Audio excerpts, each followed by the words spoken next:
Ensuring the seaworthiness of a vessel is paramount. But what happens when taking it out of service for dry docking isn't an option? The answer is UWILD. UWILD, or Underwater Inspection in lieu of dry docking, is a detailed examination of a ship's submerged hull and structure, performed while the vessel remains afloat.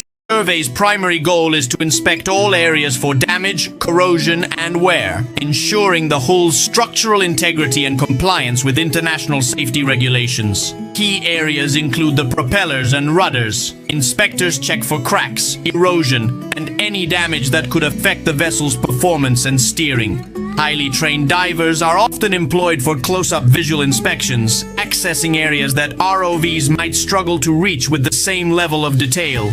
The hull's exterior is methodically scanned. This includes checking the condition of the paint, sacrificial anodes for corrosion protection, and all welds and structural members. Internal spaces such as tanks and voids are also critical.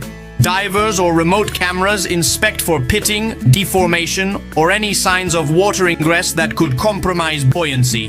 Advanced non-destructive testing methods are used. Ultrasonic thickness gauging, for example, precisely measures metal loss due to corrosion, a vital data point for structural safety. Following the inspection, a comprehensive report is compiled. This document details findings, recommends repairs if necessary, and is submitted for Classification Society approval. Conclusion: the UWILD survey is a sophisticated and essential practice that ensures maritime safety, extends vessel operational life, and maintains the highest standards of seagoing commerce.